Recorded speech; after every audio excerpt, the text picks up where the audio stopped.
Então, boa noite a todos. Hoje a gente vai continuar o estudo do Livro dos Espíritos, o livro 4, Esperanças e Consolações. A gente vai terminar hoje o item 1, que é felicidade e infelicidade relativas. Então, a primeira pergunta, a gente tinha terminado na 928, na aula passada, né? Então, a 929, desculpa, começa, o Kardec pergunta, né?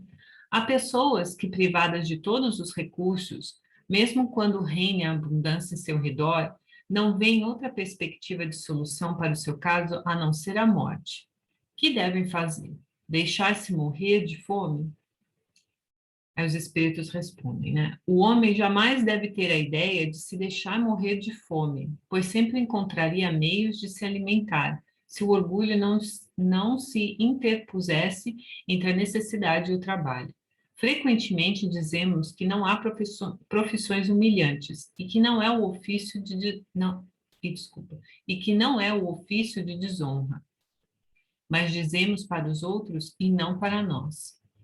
Então, a resposta é bem clara, né? Eu acho que de tudo que nós estudamos até o momento, a opção de não se alimentar, né, se deixar morrer, acho que fica bem claro que é uma forma de você se suicidar, né? Você não buscar a forma, né, de se sustentar. Claro, a gente sempre tem que lembrar que existem condições e contextos, né? Mas não existe profissão nesse mundo que seja humilhante. O trabalho não é humilhante, né? O que é humilhante para a gente, o que deveria ser, né, humilhante para a gente, é essa soberba do orgulho, né, de achar que um profissional tem mais valor que outro profissional. Eu sempre dou um exemplo que é em relação aos coletores de resíduo, né, de lixo. Se não fossem o trabalho deles, como que será que a gente consegue imaginar como que seria impossível viver nas cidades? Né? Se não tivesse uma pessoa que recolhesse o lixo, né? Como que seria isso? Né? Como que seria o meu dia a dia? Como que seria a minha vida? Né? Eu vou dizer que esse trabalho é menos essencial que o trabalho, talvez, de um médico ou que ou de um professor ou de um governante. O nosso problema em relação a salários, por exemplo, é uma questão simples, né, de valorização do trabalho. Isso é um problema que nós temos, mas a gente não pode usar o salário como justificativa para dizer que um trabalho é mais importante que o outro, né? Todos os trabalhos são importantes. A gente vive numa cadeia vamos dizer assim, de solidariedade em questão do trabalho. Qualquer profissão que a gente retirar vai fazer falta, né? Então, é importante sempre a gente lembrar que não é o trabalho que desonra, é a soberba do orgulho que faz isso. E o final aqui da resposta, né, é porque nós literalmente sempre colocamos para o outro a facilidade que nós não colocamos para nós, né? Então, mas é fácil, vai lá, faça o serviço, né? Se não tem, vira coletor de lixo, vira. Só que será que a gente faz o mesmo? Então, antes da gente sugerir ao outro, a gente tem que entender se a gente faria também a mesma coisa, né? Acho que fica bem claro aqui, né? Aí, continuando no 930, se vocês quiserem me interromper em qualquer momento, viu? Fica à vontade, tá, gente? A 930, é evidente que, sem os preconceitos sociais pelos quais se deixa dominar, o homem sempre encontraria um trabalho qualquer que o pudesse ajudar a viver, mesmo deslocado de sua posição. Mas entre as pessoas que não têm preconceito, ou que os põem de lado, não há as que estão impossibilitadas de prover as suas necessidades em consequência de moléstias ou outras causas independentes de sua vontade? Numa sociedade organizada segundo a lei de Cristo, ninguém deve morrer de fome. Aí tem um comentário do Kardec, né? Com uma organização social previdente e sábia, o homem não pode sofrer necessidades a não ser por sua culpa. Mas as próprias culpas do homem são frequentemente o resultado do meio em que ele vive. Quando o homem praticar a lei de Deus, disporá de uma ordem social fundada na justiça e na solidariedade, e com isso mesmo ele será melhor. Aí o Kardec indica a gente voltar lá na pergunta 793, né? Que foi o que nós estudamos na Lei do Progresso. Por que sinais se pode reconhecer? Por que sinais, acho que aqui está errado, né? Por quais sinais se pode reconhecer uma civilização completa? Vós a reconhecereis pelo desenvolvimento moral. Acreditais estar muito adiantados por teres feito grandes descobertas e invenções maravilhosas, porque estáis melhor instalados e melhor vestidos que os vossos selvagens. Mas só tereis verdadeiramente o direito de vos dizer civilizados quando houverdes banido da vossa sociedade os vícios que a desonram e quando passardes a viver como irmãos, praticando a caridade cristã. Até esse momento, não sereis mais do que povos esclarecidos, só tendo percorrido a primeira fase da civilização. Então, vamos voltar lá na resposta. Numa sociedade organizada segundo a lei de Cristo, ninguém deve morrer de fome. Então, quando a gente fala numa sociedade organizada ou numa sociedade civilizada, morrer de fome não é opcional, né? Não existe essa opção. Então, o que a gente vê ainda hoje, né, em países, eu não conheço nenhum país que não tenha problema de desigualdade social, né, nesse planeta. Tem uns que têm um pouco mais, outros têm um pouco menos, mas a desigualdade ela sempre está ali presente de alguma forma, e sempre tem pessoas que estão passando realmente necessidades. Às vezes a gente usa o argumento de que essas pessoas procuraram por isso. Bom, o fato das pessoas procurarem por isso não significa que a sociedade como um todo deva aceitar isso como algo normal, né? A gente precisa, é o que eu mencionei da outra vez, né? A dificuldade do outro é a minha possibilidade de ajudar. Então, uma coisa não libera a gente da outra coisa, né? Então, quando a gente pensa numa sociedade civilizada, é uma sociedade onde vão existir mecanismos para acolher essas pessoas, né? Não é para impor alguma coisa a essas pessoas, mas para acolhê-las na medida em que elas necessitam, ajudá-las na medida que elas necessitam, até o ponto que isso não vai haver mais na sociedade, né? Não simplesmente deixar essas pessoas ao prazer do destino, né? Como se, ok, elas é que têm que, né? Se, como que eu vou dizer isso? Que elas precisam achar o caminho delas, independentemente de ajuda de qualquer pessoa do governo. Não é assim que as coisas funcionam. Então, fica muito claro, né, quando a gente olha na 793, que a nossa sociedade ela só pode ser realmente né, reconhecida como uma civilização completa, ou eu diria até como uma civilização mesmo, quando a gente tiver a moral elevada, né? Não só dos indivíduos, mas da sociedade como um todo, né? Onde as nossas leis vão ser guiadas por essas leis que a gente está estudando no Livro dos Espíritos. Então, eu acho que dá para perceber o quanto que a gente ainda está distante desse caminho, né? O quanto a gente ainda precisa percorrer até chegar ali. E não adianta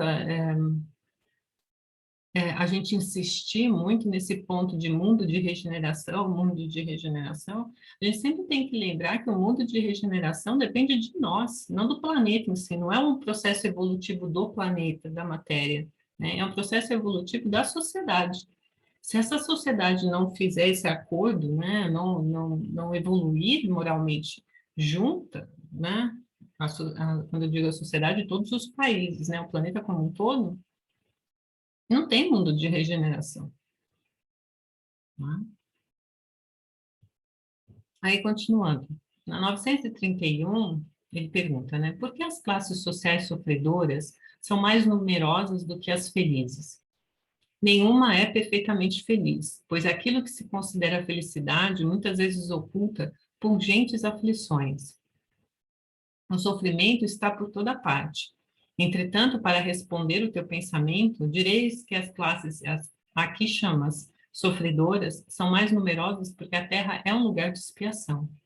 Quando o homem a tiver transformado em morada do bem e dos bons espíritos, não mais será infeliz nesse mundo. que será para ele paraíso terrestre. Então, veja, tem dois pontos importantes aqui. O primeiro é a gente acreditar que existe felicidade plena nesse mundo. Ou seja, a gente olhar para o outro e, aparentemente, porque ele acumulou bens materiais, ele é automaticamente mais feliz do que eu, né? Isso não é uma verdade. A gente sabe que a prova da riqueza, que você possuir bens, acumular bens, não é tarefa fácil, né? Principalmente para um espírito que está no mundo de provas e expiações. Então, achar que existe alguém nesse planeta que está em felicidade plena é ilusório, né? Isso não condiz com a realidade. Outro ponto, eu aqui, claro, né, eu faço uma ressalva quando a gente está falando de espíritos evoluídos que reencarnam aqui para o progresso do planeta, tá? Não estou incluindo essas pessoas, esses espíritos, aliás. Agora, outro ponto aqui é você olhar para essa pirâmide, a gente sempre fala nessa pirâmide social, por que ela é tão aberta embaixo e tão íngreme, né, no topo? Horas, porque um mundo de provas e expiações, ele é caracterizado pela desigualdade social, porque nós somos egoístas. Se nós temos mais pessoas egoístas do que pessoas altruístas, automaticamente eu vou ter mais acúmulo de riqueza em uma porcentagem muito menor da população. Isso é óbvio, né? Uma população que é egoísta por natureza vai ter uma desigualdade social muito grande. É só a gente fazer uma comparação com países onde, por exemplo, no Oriente Médio, onde uma família controla o sistema político e econômico.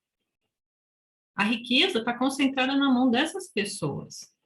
Claro, de uma parcela um pouco maior daqueles que estão em volta dessa família. Mas a grande maioria da população não tem acesso nem ao básico, né? Então, é natural que seja assim.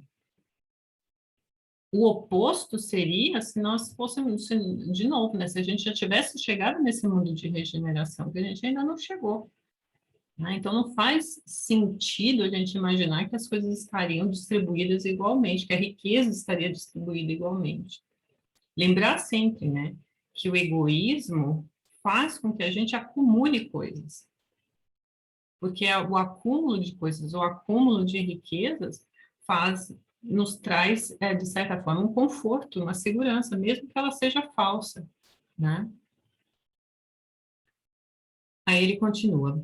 Por que nesse mundo os maus exercem geralmente maior influência sobre os bons? Pela fraqueza dos bons. Os maus são intrigantes e audaciosos. Os bons são tímidos. Estes, quando quiserem, assumirão a preponderância. Se a gente voltar lá na escala espírita, no caso de espíritos imperfeitos, que é a maioria dos espíritos, né, que estão encarnados no mundo de provas e expiações, lá no capítulo 3 do Evangelho segundo o Espiritismo está ainda mais bem destrinchado isso. Uma das primeiras qualificações, né, que o Kardec faz para espíritos imperfeitos, ele fala assim, a predominância da matéria sobre o espírito e a predominância do mal. E o que significa a predominância do mal? Não é que nesse planeta só terão espíritos endurecidos, não é isso. É que o mal nos chama mais atenção, né? A gente se orienta pelo mal, a gente ainda acredita, de certa forma, que o mal tem uma força, inclusive, assim, em certas situações, superior ao bem. A gente não consegue compreender ainda o que significa que o bem sempre prevalece. A gente acredita que existe essa luta do bem versus o mal, né? Que toda vez a gente está numa luta onde um pode vencer o outro. O mal nunca vence, porque o mal é a ausência do bem. Então, uma vez que o bem se instala, não tem mal, acabou. Não existe guerra, né? Não existe essa luta. O que existe dentro de nós assim, fazendo uma similaridade, é aquela história dos dois tigres, né, daquele conto chinês, né? de que qual o tigre que eu estou alimentando, né? Porque se eu alimentar o tigre que me leva para minhas tendências, para os meus erros, para tudo que eu sempre venho fazendo ao longo das minhas reencarnações, é óbvio que o mal vai prevalecer, né, naquele momento, naquele estado, porque o bem não está sendo alimentado. Mas uma vez que eu começar a alimentar esse bem, é isso que ele está falando aqui, né? Essa preponderância aqui, é exatamente isso. A hora que a gente acreditar no bem, mas acreditar verdadeiramente que é ele que prevalece, porque Deus é o Criador, esse Deus é soberanamente bom e justo, então só o bem pode prevalecer, aí sim a gente vai sentir essa força, né? Do que o bem traz, né? Que a bondade traz, essa sintonia, porque automaticamente a gente vai sintonizar em Deus na mesma faixa de vibração, então é como literalmente é acreditar mesmo, é essa fé raciocinada que a gente precisa treinar dia a dia, né? Não é algo místico que vai vir uma revelação e eu vou acreditar que o bem agora prevalece. Não é assim. Nós somos seres racionais, né? Então, eu preciso entender que o bem realmente é algo, né? Que o mal não existe, né? E isso é através das minhas experiências, isso é através de, das minhas atitudes, quando eu ajudo alguém, quando eu faço bem a uma pessoa, né?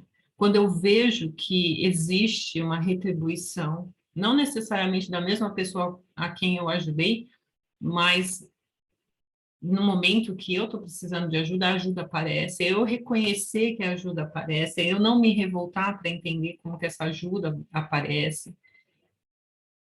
Quando a gente começar a raciocinar e colocar essas, vamos dizer assim, essas peças do quebra-cabeça em ordem, as coisas vão ficar muito mais claras. Mas enquanto a gente não fizer isso, nós vamos continuar tímidos, né? Sempre tímidos e talvez a gente pode até dizer que medrosos de se expor e acabar sendo prejudicados por aqueles que querem fazer o mal, como se isso fosse possível, né? Se algo me atinge, é porque eu preciso aprender alguma coisa, né? A gente sempre tem que lembrar que nesse planeta não existem vítimas. Se porventura algo me atinge, que foi o que a gente até viu na aula passada, se algo me atingir, significa que eu preciso aprender aquilo, alguma coisa com aquilo, né? Então, sempre lembrar disso. Então, não há necessidade de ser tímido quando a gente tem a certeza que a gente está praticando bem, né? Aí ele continua. Se é o homem, em geral, o artífice dos seus sofrimentos materiais, sê-lo-á também dos sofrimentos morais? Mais ainda, pois os sofrimentos materiais são, às vezes, independentes da vontade, enquanto o orgulho ferido, a ambição frustrada, a ansiedade da avareza, a inveja, o ciúme, todas as paixões, enfim, constituem torturas da alma. Inveja e ciúme. Felizes os que não conhecem esses dois vermes vorazes. Com a inveja e o ciúme não há calma, não há repouso possível. Para aquele que sofre desses males, os objetos da sua cobiça, do seu ódio e do seu despeito se erguem diante dele como fantasmas que não o deixam em paz e o perseguem até no sono. O invejoso e o ciumento vivem num estado de febre contínua. É essa uma situação desejável? Não compreendeis que com essas paixões o homem cria para si mesmo suplícios voluntários e que a terra se transforma para ele num verdadeiro inferno? Então, veja, às vezes os nossos sofrimentos materiais, eles constavam no nosso planejamento reencarnatório. E a gente também lembrar que sofrimentos materiais, eu não tenho a possibilidade de, por exemplo, acumular é, renda suficiente para comprar uma casa, ou eu ter dificuldade de ser contratada num emprego que me pague melhor, né, para eu sustentar melhor minha família, tudo isso são estados, né? São momentos que nós passamos e que provavelmente nós escolhemos isso, né? Ou nós sabíamos isso de antemão antes de reencarnar. Agora, o sofrimento moral, ele é voluntário. Ele é totalmente voluntário. Somos nós que decidimos percorrer essa estrada. Se o nosso livre-arbítrio ele é cerceado nas nossas ações, o lugar onde esse livre-arbítrio é pleno, é total, é nos nossos pensamentos. Não existe nenhum cerceamento dos nossos pensamentos. Existe sim um cerceamento do meu livre-arbítrio em eu prejudicar outra pessoa, em eu conduzir um ato contra um grupo de pessoas. Isso há. Agora, no meu pensamento, não há nenhum. Então, se eu sinto inveja de alguém, não vai haver limites para isso. Se eu sinto ciúme de alguém, não vai haver limites para isso. Os meus mentores não vão trabalhar a fim de criar obstáculos para que eu desenvolva esse sentimento. O que eles vão fazer é tentar me mostrar que esse não é o caminho, me inspirar a pensar de outra forma. Mas se eu insistir nesse caminho, é um sofrimento moral que é voluntário, sou eu que quero andar nesse caminho. Né? Literalmente o que ele pergunta aqui, né? É essa uma situação desejável? É isso que nós queremos? Então, por que eu me entrego de maneira tão direta a isso, né? Por que as pessoas se sentem mais confortáveis em se revoltar, né? E maldizer o outro que consegue aquilo que ele não consegue, o que ela não consegue, né? Por que eu invejo o que o outro tem? Por quê? Porque a gente acha que nós somos proprietários de certas coisas e que nós somos também merecedores, invariavelmente, de tudo que tem de bom nesse planeta. A gente é avarento porque a gente quer manter aquilo que a gente tem só para a gente, né? Invariavelmente, por pensar dessa forma, a gente sempre tem o orgulho ferido e a ambição frustrada, porque não dá certo, né? Porque aquelas pessoas não me dão a atenção que eu acho que eu merecia ter aquela atenção. Então, tudo isso é voluntário, a gente que opta por isso. Se eu entendesse que, se eu admirasse aquela pessoa que conseguiu algo que eu tanto quero e que eu usasse ela como exemplo para chegar naquele mesmo objetivo, seria muito mais saudável. Mas por quê? Eu opto, né, a olhar para o outro, a invejar o outro e maldizer o outro. Ainda por cima, ainda dizer que o que essa pessoa adquiriu ainda é muito pouco, porque eu poderia fazer mais, mas eu não faço, né? Então, vejam, é sempre voluntário, é sempre eu fazendo as coisas, é eu, né? Eu insisto na palavra eu, porque é o ego, né? É sempre o orgulho falando mais alto. Tem eu não lembro agora quem é o autor na psicologia, que ele sempre fala, não é Freud, não, mas é outro autor, que ele fala assim que se toda vez eu estou usando a palavra eu, significa que é o meu ego que está falando, né? É o meu orgulho que está falando, é o meu egoísmo que está falando. Quando a gente para de usar esse pronome com tanta frequência, é porque eu estou pensando no outro, é porque eu estou olhando ao meu redor, né? Então, uma pessoa que olha ao seu redor, ela vai falar: você precisa de algo? Você precisa de ajuda? Você está bem hoje? Ela não começa o discurso falando assim: eu não estou legal hoje. Eu não sei se dá para perceber a diferença, mas é basicamente isso, né? Eu começar a usar o pronome da terceira pessoa do singular, olhar para as outras pessoas, ou até no plural também. Vocês estão precisando de alguma coisa? A partir do momento que eu começar a fazer isso, a gente sai desse ciclo vicioso de ficar pensando só em mim, no que eu poderia ter, o que eu não tenho, e o que os outros têm, e por que aquela pessoa não me dá atenção, por que aquela outra pessoa também não me dá atenção, e ficar nessa teia, né? Como ele diz aqui no final, de suplícios voluntários.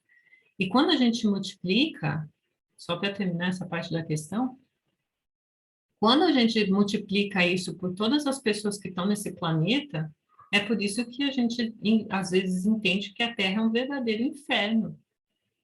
Né?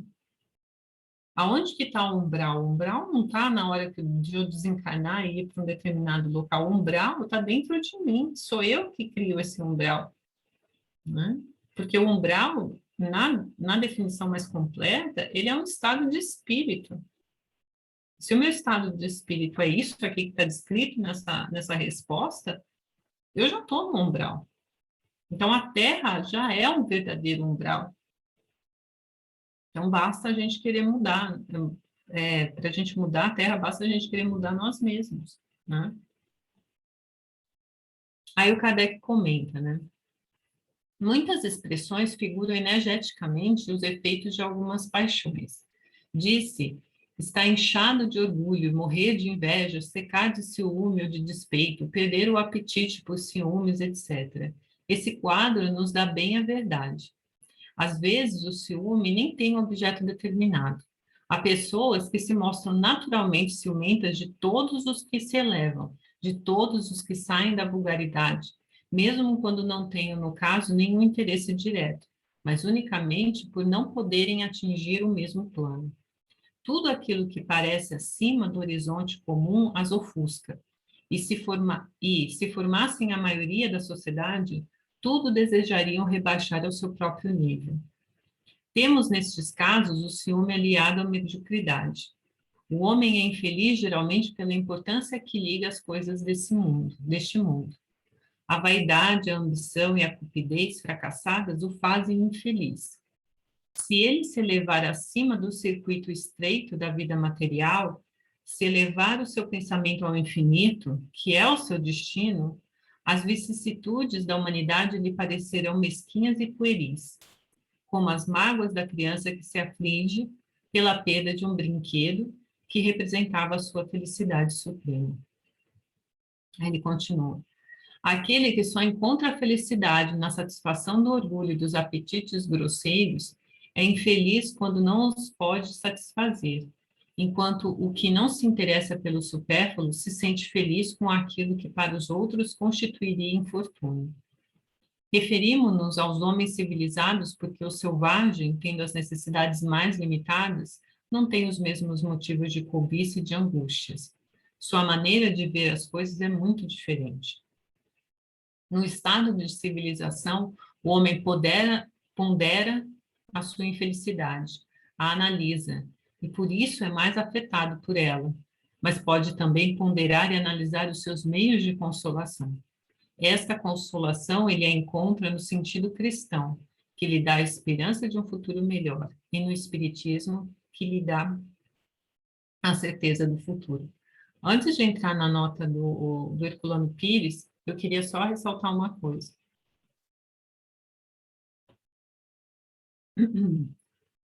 Tudo que, aqui, né, nessa parte aqui, tudo aquilo que parece acima do horizonte comum as ofusca, e se formassem a maioria da sociedade, tudo desejariam rebaixar ao seu próprio nível. É isso que nós fazemos atualmente, né? A gente percebe, eu falo a gente no sentido mais amplo, né, da sociedade como um todo, no planeta como um todo. Quando a gente percebe que existe uma saída, quando a gente percebe que existe uma forma da gente se elevar e tomar a atitude correta e fazer o que é necessário, parece que a gente volta atrás. A sensação que dá é que há um recuo, né? E esse recuo, essa maioria que recua, deseja voltar naquele nível que ela se encontrava antes. Eu não sei se vocês perceberam isso, mas isso, para mim, em particular, ficou muito claro durante a pandemia, né? Quando existia uma corrente de pessoas que queriam usar a pandemia para se elevar, para elevar a sociedade, para elevar a solidariedade na sociedade.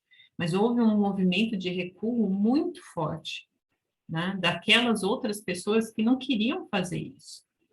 E infelizmente, pelo menos na minha leitura, esse recuo foi mais preponderante do que a vontade de levar, né? E isso mostra muito claramente em que estágio que a gente está de evolução como sociedade, porque a gente está falando aqui das leis, mas a gente está, desculpa, a gente está falando depois das leis.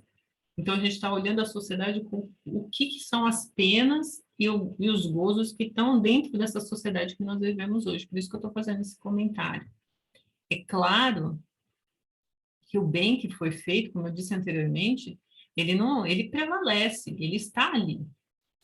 Mas é como se a intensidade dele não fosse ainda capaz de, se a gente imaginar uma rede elétrica, né? Esse bem ainda não tem a força suficiente para manter todas as luzes ligadas. Né? Então, ele consegue ligar algumas lâmpadas, mas não a corrente inteira ainda. Né? E quando ele tenta ligar outras lâmpadas, ele não tem força, não tem corrente suficiente para isso. Basicamente é isso o que a gente percebe na sociedade hoje, e até né, em certos indivíduos ainda, né? Que na tendência, né, de prevalecer a sua forma de pensar, não argumentam, não racionalizam, muito pelo contrário, né? Tem uma frase, eu acho que é do Dickens, do Charles Dickens, que é um autor britânico. Ele fala que em certas situações a gente não deve discutir, porque a outra pessoa, ela já é experiente na discussão, em abaixar o nível da discussão no qual a gente não tem experiência, e ela acaba ganhando. E é basicamente isso que o Kardec está dizendo aqui, né? Que uma pessoa que é voltada, como ele fala aqui, né, ao orgulho, cadê onde está escrito isso?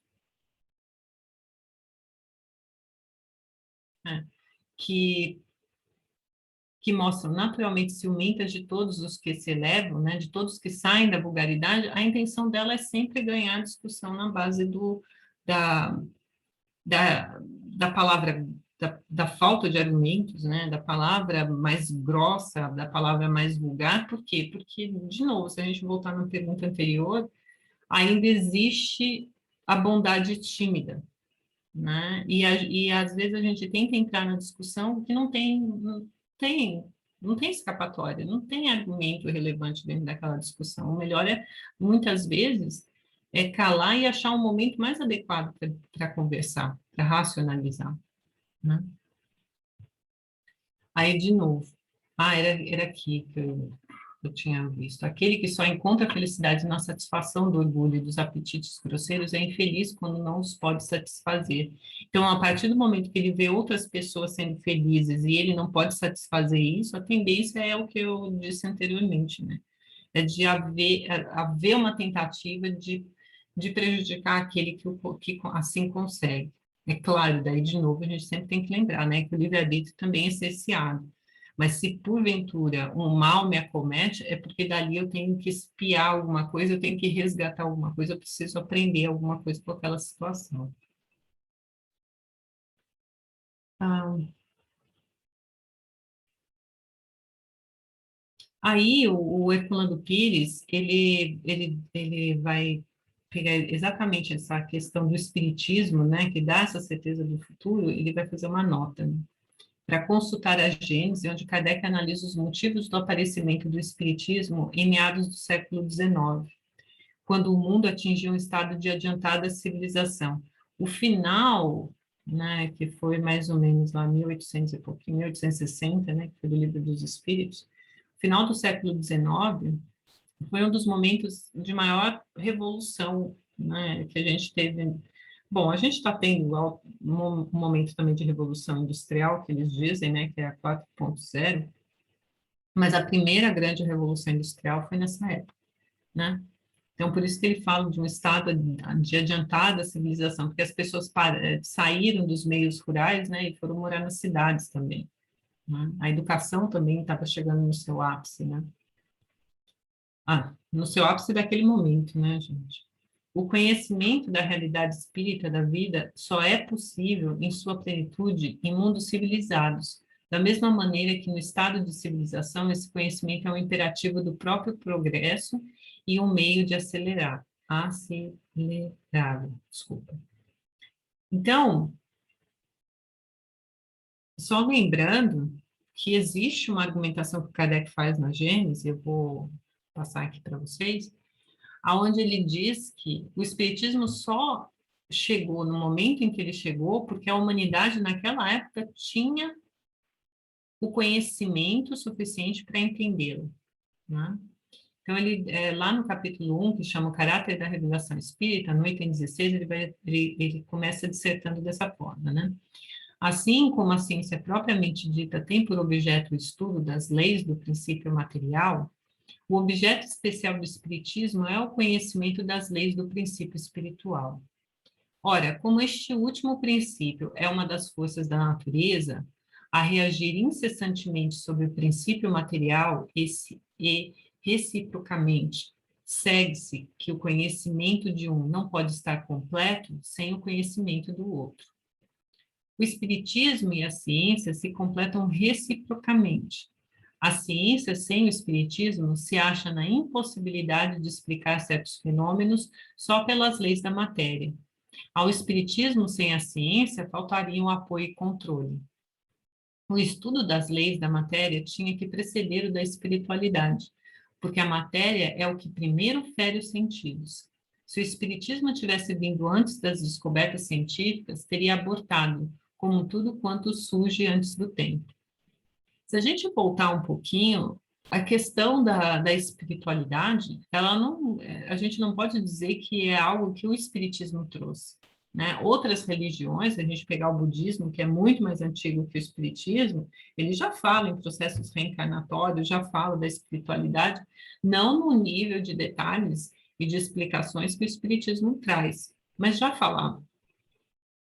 Mas veja que sempre antes do Espiritismo, esse conhecimento foi caracterizado como místico, né? Nunca foi caracterizado como algo racional, né? Você acreditar na vida após a morte era algo místico. As pessoas acreditavam e ainda há esse argumento, né? Que acreditam para satisfazer um medo interno a respeito da morte.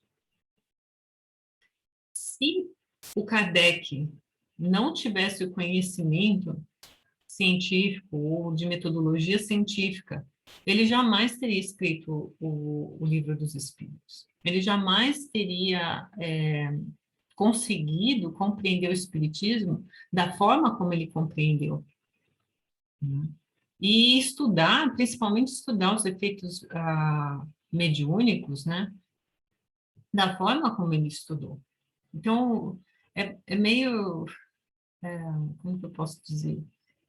É meio repetitivo, mas é sempre aquela, é muito daquela mensagem do Emmanuel, né? Tudo está no seu lugar certo, né? Tudo ocorre no momento certo, você reencarna no momento certo, no local certo, com as pessoas corretas, né? Porque não foi só o Kardec, não foi só ele sozinho que trouxe o Espiritismo a nós, né?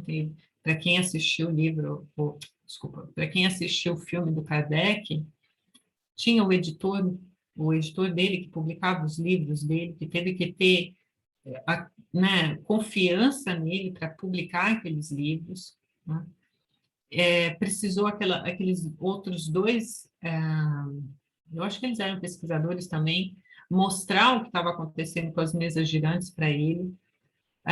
Precisou os médiuns fazerem as comunicações, quer dizer, não foi ele isoladamente, foi um contexto, um grupo de pessoas que foi preparado para que isso ocorresse, no momento certo, né? E no momento em que a sociedade tinha a sua racionalidade, vamos dizer assim, olhando anteriormente, né, que ela tinha verdadeiramente entrado na contestação, né, entre o que era ciência e o que era religião.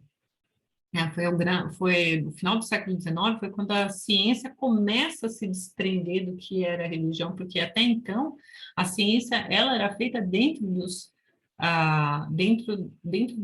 próprios centros religiosos, né? Ou se não dentro, com aval da Igreja Católica na época, né? Se a gente for pegar lá na época do Renascimento, até na Idade Média também, final da Idade Média, início do Renascimento, a maior parte dos pensadores, eles tinham algum tipo de influência religiosa, né? Aí ele continua na 17. Todas as ciências se encadeiam e sucedem numa ordem racional, nascem uma das outras, à proporção que acham ponto de apoio nas ideias e conhecimentos anteriores. A astronomia, uma das primeiras cultivadas, conservou os erros da infância, até o momento em que a física veio revelar revelar a lei das forças dos agentes naturais.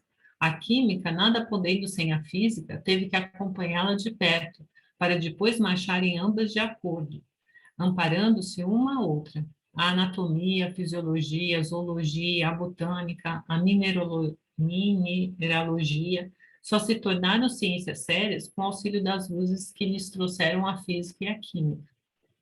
A geologia nascida ontem, sem a astronomia, a física, a química e todas as outras, teria faltado elementos de vitalidade. Ela só poderia vir depois daquelas.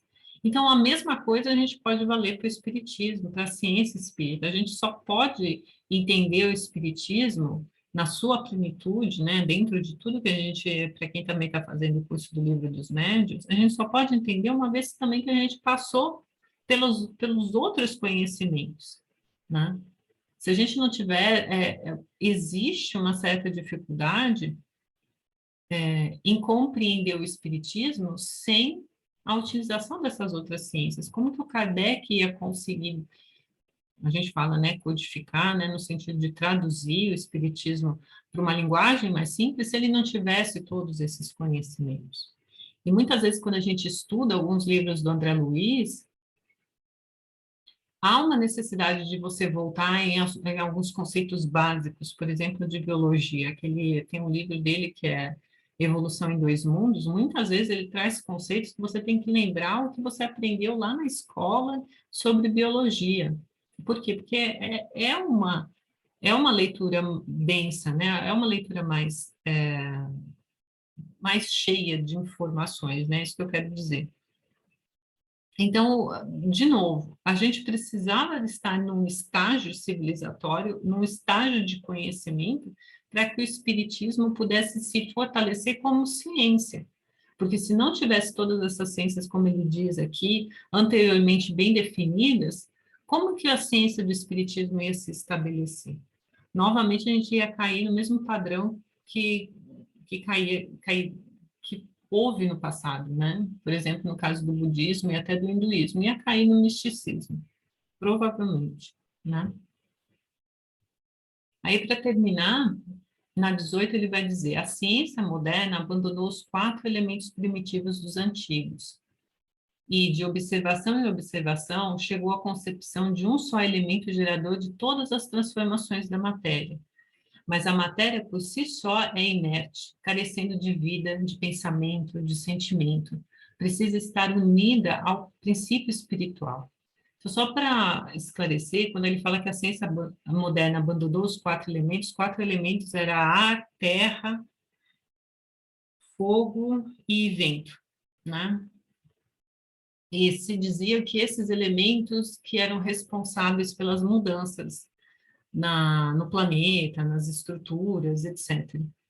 Só que daí veio a ciência e mostrou que não eram esses elementos os responsáveis, que o que era responsável eram os fenômenos físicos que aconteciam com a matéria, né? O fogo existia porque criou-se a combustão do carbono através da madeira, né? Utilizando a madeira, utilizando papel, etc., fontes de carbono. Então, existia uma explicação para aquilo, né? Não eram elementos que comandavam tudo.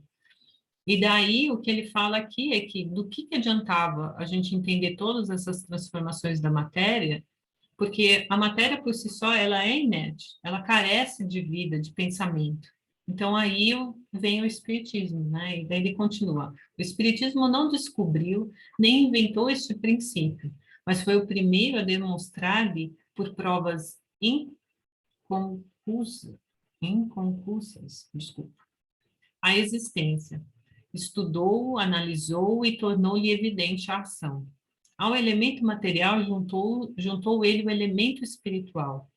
Elemento material e elemento espiritual. Esses os 2 princípios, as 2 forças vivas da natureza. Pela união indissolúvel deles, facilmente se explica uma multidão de fatos até então inexplicáveis. O Espiritismo, tendo por objeto o estudo de um dos elementos constitutivos do universo, toca forçosamente na maior parte das ciências. Só podia, portanto, vir depois da elaboração delas. Nasceu pela força mesma das coisas, pela impossibilidade de tudo se explicar com auxílio apenas das leis da matéria. Aí ele faz uma explicação sobre o que seria esse elemento espiritual. A palavra elemento não é empregada aqui no sentido de corpo simples, elementar, de moléculas primitivas, mas no de parte constitutiva de um todo. Nesse sentido, pode dizer-se que o elemento espiritual tem por parte ativa na economia do universo, como se diz que o elemento civil e o elemento militar figuram no cálculo de uma população, que o elemento religioso entra na educação, ou que na Argélia existem o elemento árabe e o elemento europeu.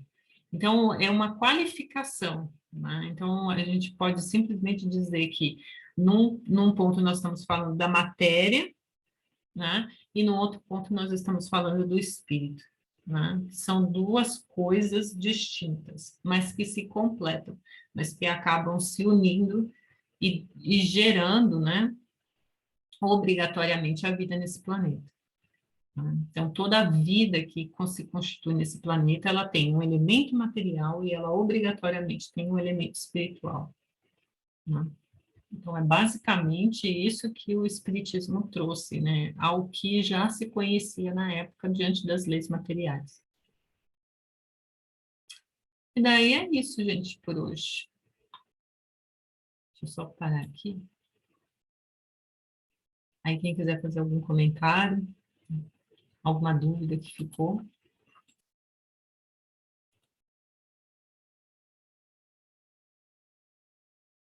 Agora eu entendi o silêncio.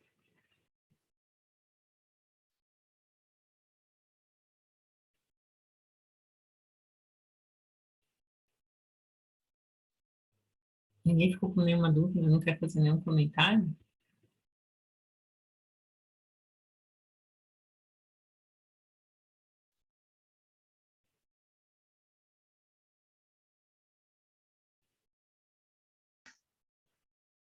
Ana, eu fico pensando como ainda é difícil para os estudiosos, mesmo tendo essa ideia já, né, há tanto tempo do princípio espiritual, aceitarem as ideias espíritas, né?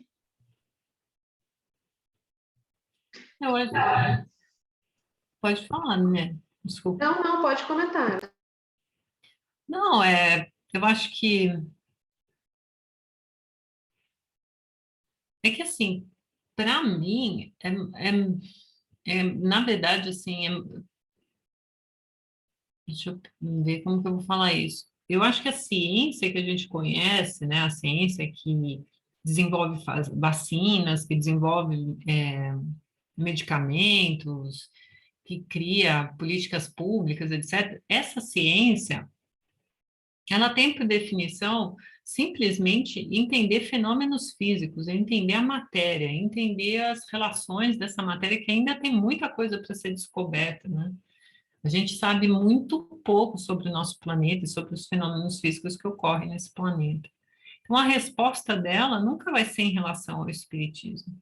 Porque o espiritismo, como a gente fala aqui desse elemento, quando ele fala desse elemento espiritual, esse elemento espiritual ele não é manipulável, né? Eu não posso manipular um espírito e repetir o processo para ver se realmente condiz com a realidade, se é verdadeiro, se não é verdadeiro. Os métodos científicos, para ser mais preciso e exato, eles não se aplicam dentro do espiritismo ah, de forma assim idêntica, né? O Kardec, ele desenvolveu uma metodologia, mas ele desenvolveu uma metodologia para aquela questão que era verificar a veracidade daquelas mensagens, etc., de entender o fenômeno mediúnico. Mas no sentido de eu replicar isso na hora que eu quero, eu dependo de um médium, eu dependo de um espírito. Então, dentro dos padrões da ciência, é muito difícil.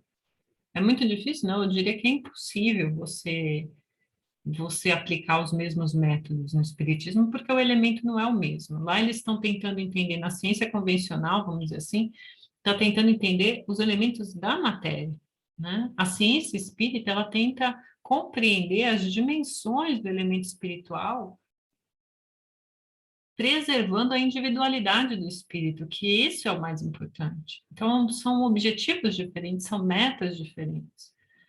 Então, o que eu quero dizer com tudo isso? Quando uma pessoa que sai da ciência tenta entender o espiritismo, se ela for com os mesmos meios, se ela for com os mesmos métodos, ela não vai conseguir, porque ela nunca vai provar, né, a existência do espírito através dos métodos convencionais da ciência.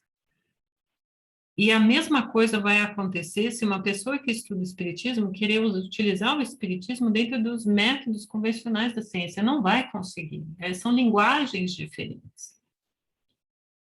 E se eu não estou aberta ou aberto, né, a entender ou a acreditar que a vida é muito mais do que simplesmente essa vida que a gente vive, eu crio uma barreira muito grande, então eu não vou realmente cruzar essa fronteira. Não sei se eu compliquei, Daniela, mas é mais ou menos isso. Não, foi perfeito. Obrigada, Ana. Uhum. Eu acho que as linguagens são diferentes, e uma vez que as linguagens são diferentes, não existe uma comunicação, a não ser que eu queira cruzar essa ponte, a não ser que eu traga dentro de mim essa, é, essa crença, né, de que a vida não pode ser só isso aqui, né? Lembrar, assim, que tem muito cientista que tem sua religião, não necessariamente que seja espírita, mas tem sua religião, mas que se abstém, né, ou de verbalizá-la, ou ela fica naquele âmbito assim, né? Olha, eu sou um ser humano e eu preciso acreditar em alguma coisa, então aqui eu acredito, mas eu não levo meus conceitos científicos para aquele âmbito e nem aquele âmbito entra na minha ciência. Existe muito isso, isso é o que mais existe, é o mais comum, né? Os cientistas que são ateus, na verdade, eles são uma grande, eles não são a maioria, mas também não chegam a ser uma minoria, mas eles estão longe de ser a regra do jogo também.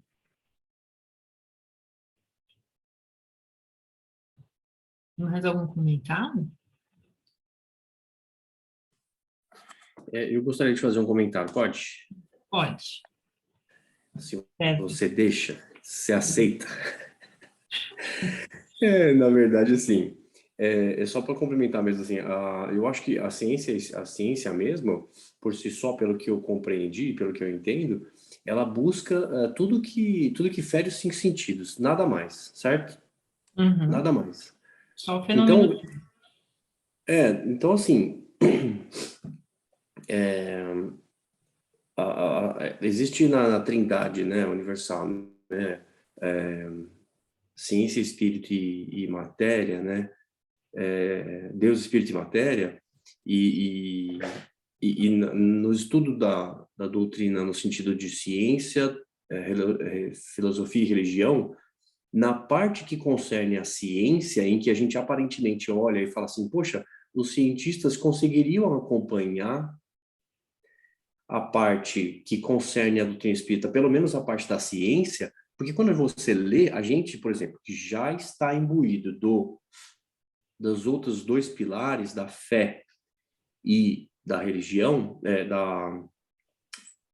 os outros dois pilares, a gente já consegue ler, por exemplo, nas obras de André Luiz que você citou, a parte que é muito vasta no sentido da ciência, em que eu pelo menos eu passei por isso, a gente vê que assim, poxa, por que os cientistas não acordam, então eu não enxergo, sabe? Tipo assim, poxa, mas peraí, tá...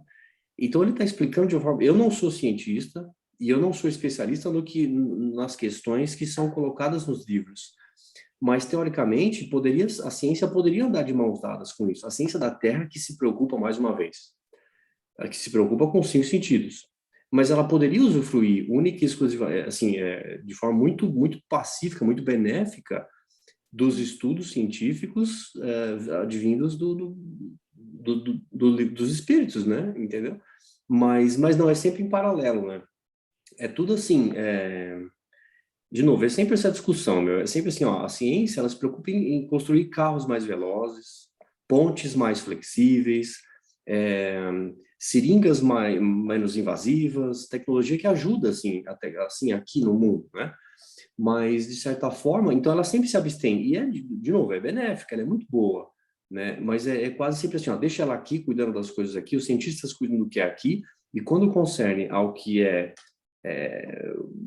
o que escapa aos sentidos, esquece, Uhum. né?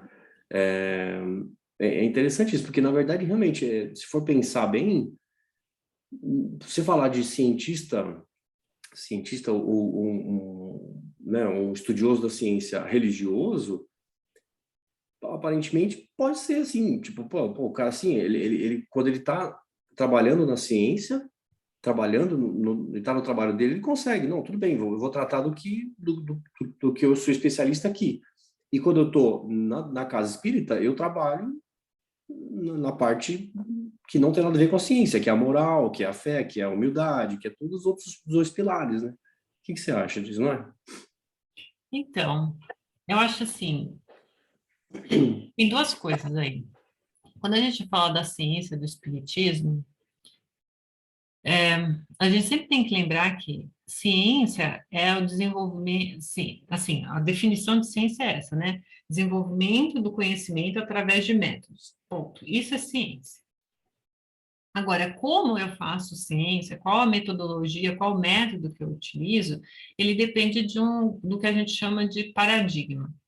E o que é esse paradigma? É o que eu vou estudar e o que eu posso estudar. Na ciência convencional, vou chamar de ciência convencional e ciência espírita, né? O paradigma da ciência convencional é a matéria, eu vou estudar a matéria.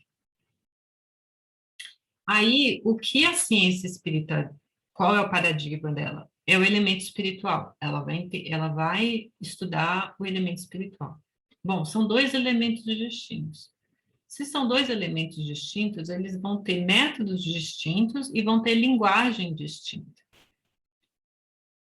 O que acontece é que a gente precisa de pessoas que façam essa ponte, que nem você estava falando, né? Existem já alguns médicos que fazem essa ponte. A medicina se vale muito mais, é a ciência aplicada, né, que mais se vale da ciência espírita.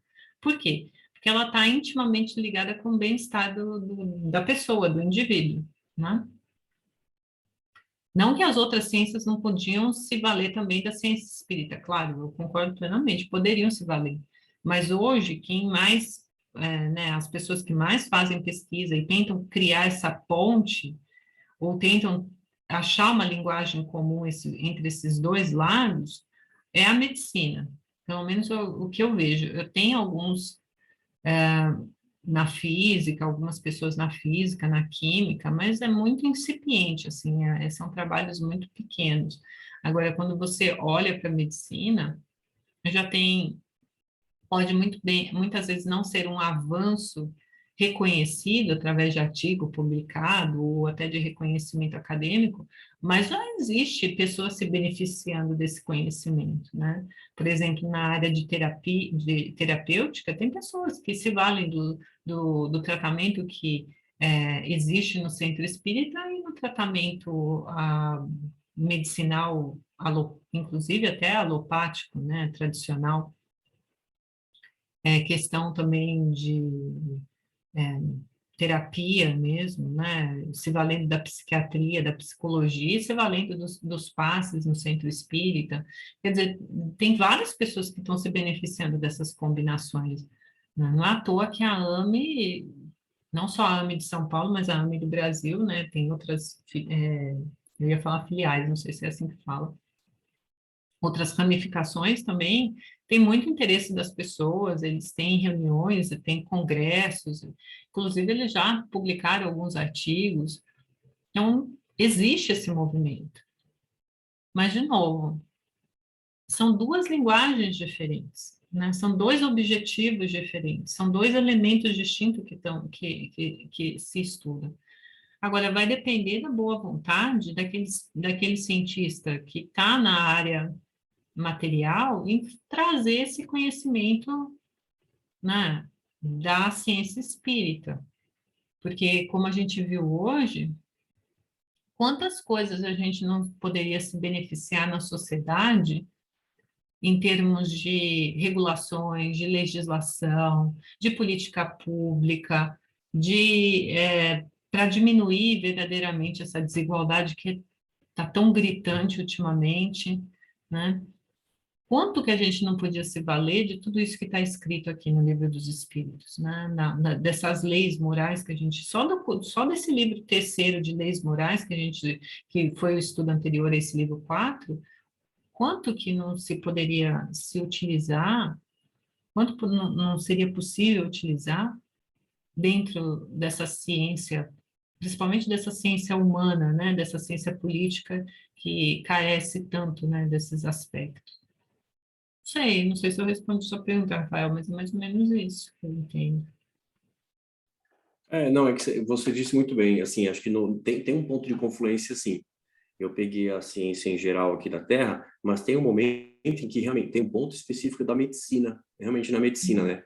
Que é muito interessante. Eu tenho muita vontade de perguntar para um médico. Eu nunca tive oportunidade. Eu tenho vários amigos médicos, mas eu nunca perguntei, por exemplo, até que ponto na medicina você dá o ponto final da vida para um paciente, né? O que é o cessar, né? O que é realmente o cessar da vida? Tem um ponto, né? Um point of no return, né? Não tem Que aí a retorno. ciência, aí a ciência abre mão, fala assim, ó, agora eu lavo minhas mãos, a partir daqui já não tem mais nada e não me interessa mais. É só Uhum, falar tchau para a família e acabou, né? E aí, o ponto de ligação no sentido do espírito, do outro lado, dos 180 graus, é que exatamente os espíritos estão gritando para a gente, e o próprio desencarnado aí vem e escreve os livros que a gente lê, né? Fala assim, peraí, calma, para tudo. Depois de que o médico falou tchau e lava as mãos, eu estou aqui tentando gritar para todo mundo falar, eu não morri. E eu vivi a vida inteira preocupado com o que a ciência falava no sentido dos 5 sentidos. De novo, aí sim, em tudo que a gente vive aqui e que a gente não presta atenção até vir a luz da doutrina espírita na nossa cabeça.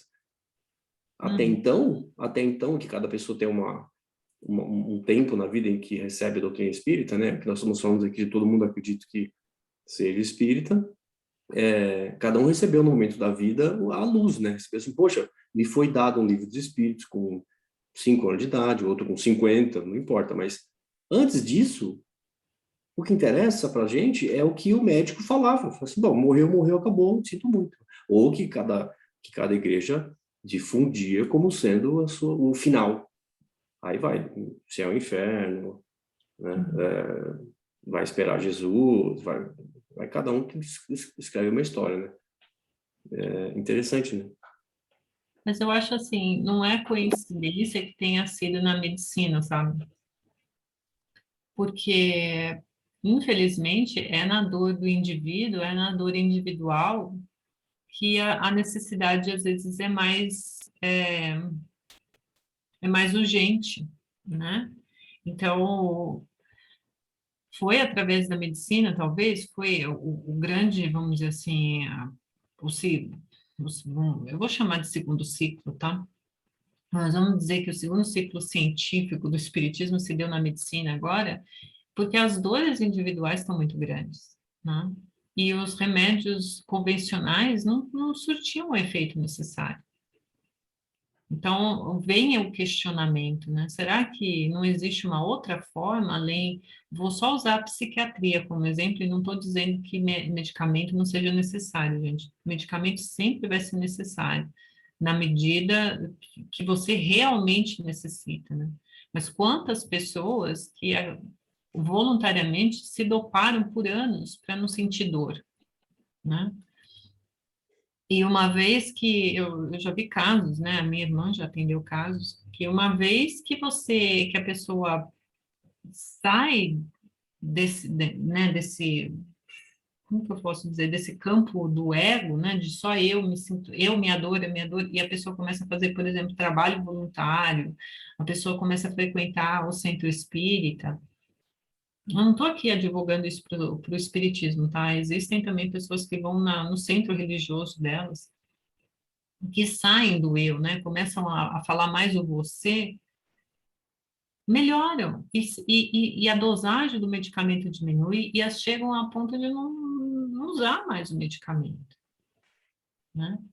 Então, Falando em medicamento, pode falar, Daniela. não, falando em medicamento, né, a gente tem a homeopatia, né, que né, os compostos, eles atingem os corpos espirituais, né?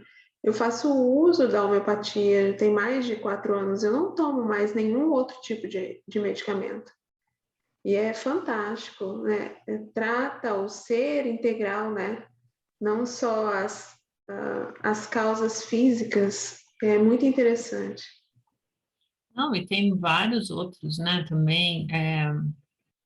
Tem a acupuntura que também faz. Nossa, eu fiquei impressionada. Inclusive, até eu acho que foi eu acho que foi o Globo Repórter que uma vez fez, mas é assim, em alguns hospitais da China, eles, como fala, eles operam a pessoa só com acupuntura, eles não usam a anestesia que a gente utiliza aqui, né? E eles mostraram a cirurgia e isso tem ganhos absurdos para o paciente, porque a cicatrização é mais fácil, porque a anestesia tem seus efeitos colaterais, né? A gente sabe disso. Então, a recuperação do paciente é mais rápida, a cicatrização é mais rápida, e o paciente só estava ali com, com as agulhas, né? Claro que são muito mais agulhas do que a gente está acostumado a ver, mas estava lá nos pontos nervosos, impedindo que a dor, né? Porque o objetivo da anestesia é que o paciente não sinta a dor.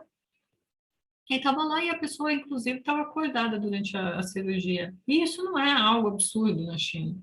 Por que a gente não tem isso aqui, né? Porque falta estudo, né? Falta,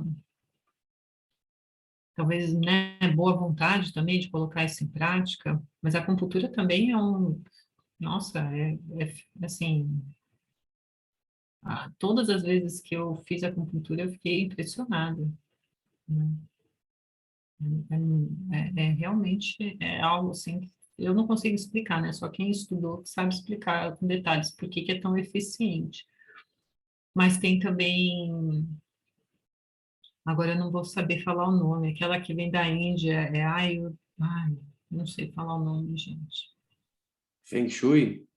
Não, não, é uma que Aquela da começa. alimentação, não é É, ayurvédica? Alguma coisa assim? é isso aí, Daniela, esse mesmo.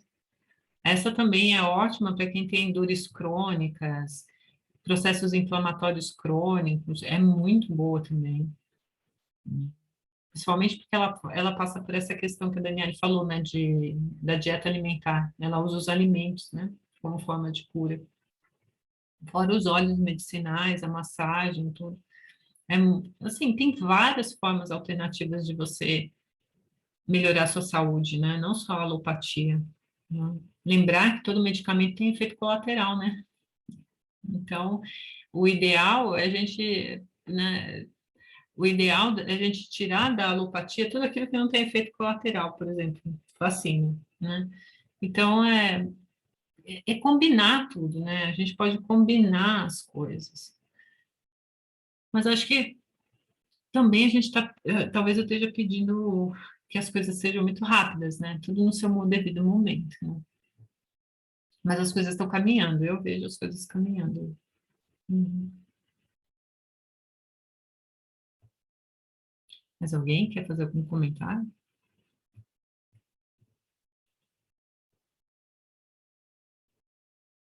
Uhum. Eu usei muito homeopatia, sabe, Paula? Quando eu tinha muita. Quando eu morava aí no Brasil, eu tinha crises de colunas terríveis. Eu chegava assim, dura, quase sem mexer, saía pulando. É uma coisa impressionante. A homeopatia é uma coisa fantástica. Só essa observação.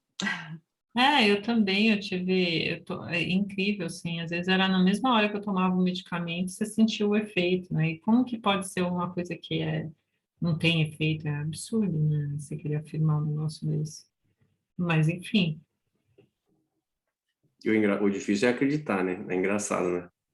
Você volta para casa, dissolve meio copo de água de 100 ml, duas gotas e toma uma colher de chá. É verdade, Rafa, né? Às vezes eu ponho aqui meu SOS e vou bicando o dia todo, né? As pessoas chegam aqui, o que é isso? Remédio. Remédio? Isso é água. Eu falei, não, é remédio. Remédio. Exatamente. Eu tomo também desde pequeno, assim, e até hoje, assim, eu sou testemunha porque realmente a gente percebe o efeito, às vezes, cavalar, né, do remédio. Muito interessante, assim, mas o efeito, ele às vezes é muito díspare com relação ao que você está tomando. Realmente não tem nada a ver. Tanto é que eu vi uma reportagem na Super Interessante a respeito de obscurantismo, que falava também a respeito de várias terapias, essas ditas pela ciência como sendo terapias alternativas, né? E colocava a homeopatia como sendo uma delas.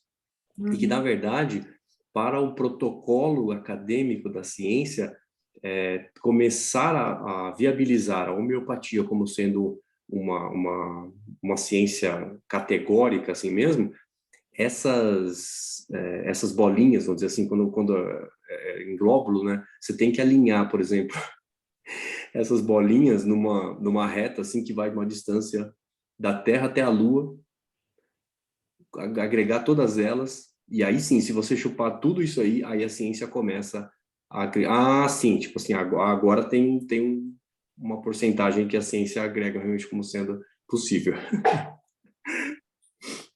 É porque os remédios homeopáticos, eles são muito diluídos, né? E, e daí existe uma hipótese de que como que você consegue verificar o efeito de uma coisa que você não consegue acompanhar esse efeito. Quando a gente toma um remédio alopático, ele tem uma reação química no nosso organismo que facilmente você consegue identificar através de um exame de sangue. Por exemplo, é a mesma coisa que acontece com o exame antidoping, né? A pessoa vai lá, faz o exame de sangue e você tem os resquícios químicos do remédio no sangue ou na urina. Geralmente na urina é mais fácil de detectar porque a gente processa todos os medicamentos ou no fígado ou no rim. Agora, no caso da homeopatia, ele é tão diluído quando a gente, nem você falou, né? Dilui lá no copo, põe lá, toma uma xícara. Então, está muito diluído. Como que você consegue verificar se teve um efeito se eu não consigo ver o produto desse efeito? Eu não consigo identificar nada na urina, não consigo identificar nada no sangue da pessoa. E esse sempre foi o ponto da homeopatia. O que a ciência convencional diz é que o efeito que tem é um efeito placebo, né? Ou seja, é muito mais da mente do que necessariamente do remédio. Mas o efeito placebo também, né, tem seus limites, né? Eu não consigo com a minha mente acabar com literalmente melhorar a minha crise de sinusite, né?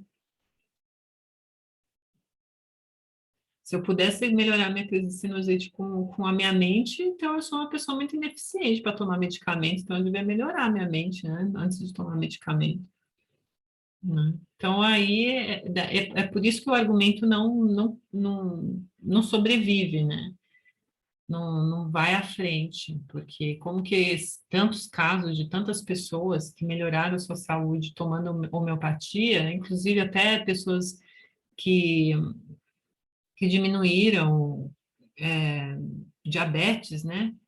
Como que elas conseguiram fazer isso só sem nenhum medicamento surtindo efeito, só com a força da mente? Porque a homeopatia não funciona, a homeopatia é placebo.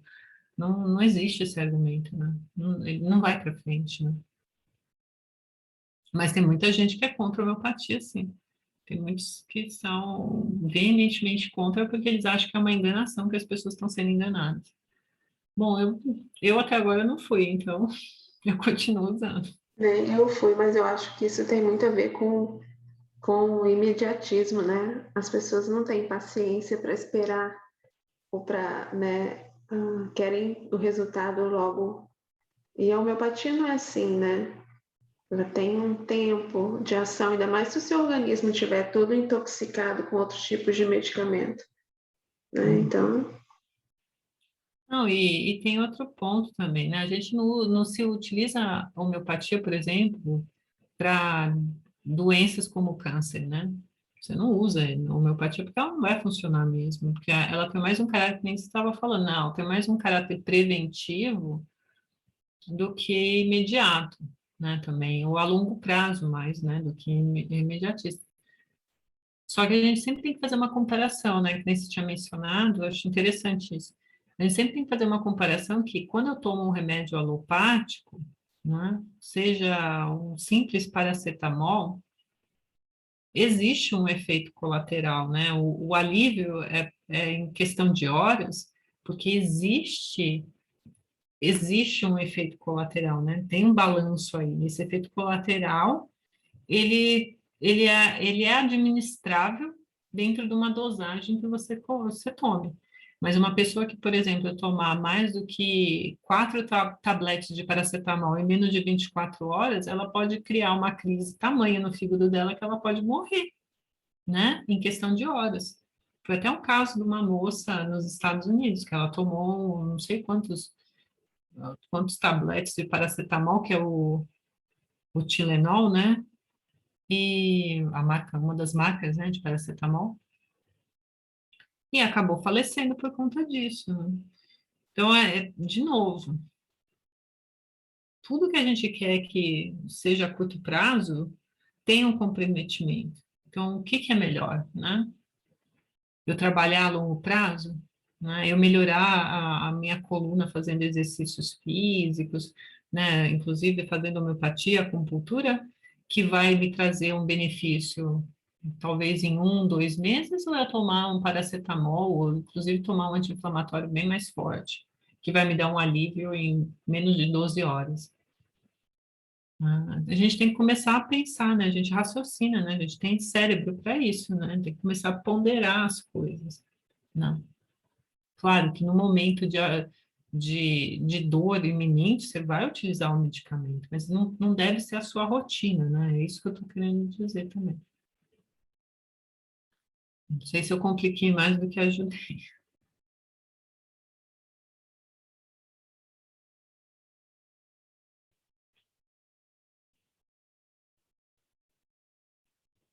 Mais algum comentário? Então, só para fechar, né, o estudo de hoje, a gente passou pela parte final, né, do que era a felicidade e infelicidade relativa. Então, sempre lembrar que a felicidade, ela é possível nesse mundo, né, a partir do momento que eu consigo relativizar ela à situação evolutiva em que eu me encontro, né? Então, eu sou um espírito que estou aprendendo as coisas, que estou provando as coisas, estou no mundo de provas e expiações. Então, a minha felicidade vem muito mais em relação à gratidão, em poder ajudar o outro, do que necessariamente em acumular bens materiais e ter uma vida sem problemas, né? Principalmente isso, né? Porque às vezes a gente acha que a felicidade está numa vida sem problemas.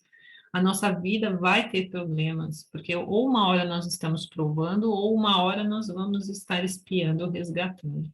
Mas a forma como eu lido com esses problemas, né, é que vão mostrar que a minha infelicidade também é relativa. Ela é por aquele momento, naquele período, né? E é um aprendizado que eu tô recebendo, que me veio como oportunidade, né, é o mais correto dizer. Então, ela se torna relativa. Ok, não estou feliz, não estou pulando de felicidade, mas eu entendo que eu preciso passar por esse processo e vou tentar passar por ele da melhor forma possível. Então, sempre lembrar disso, né? Que a nossa felicidade ela é relativa à nossa gratidão, ao nosso poder de ajudar os outros, enquanto a nossa infelicidade ela é relativa ao nosso aprendizado. Mas não são constantes, né? Principalmente no mundo de provas e expiações. Essa felicidade plena a gente só vai adquirir mesmo quando a gente ascender, né? No nosso processo evolutivo. Então, era isso. Se alguém quiser fazer mais algum comentário. Não? E quem gostaria de fazer a prece de encerramento?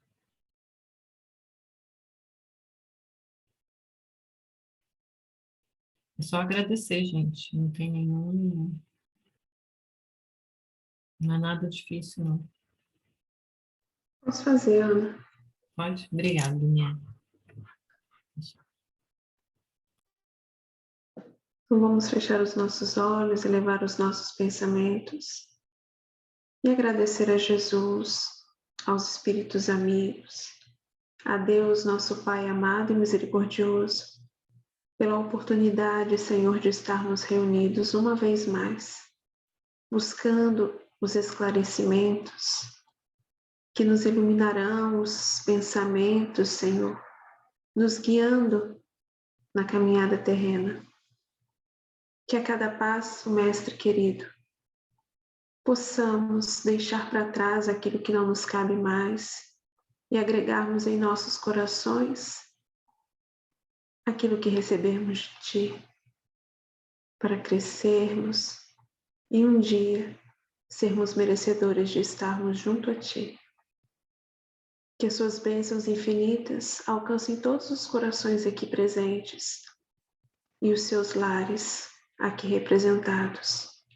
Obrigada, Senhor, por todas as bênçãos e pelas infinitas oportunidades de crescermos e aprendermos a partir dos Teus ensinamentos.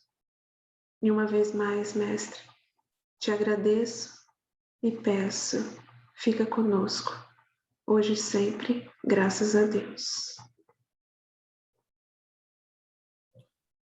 Tchau, gente. Boa noite. Boa noite. Obrigada, Paula. Obrigada a todos. Boa noite, fiquem agradeço. com Deus.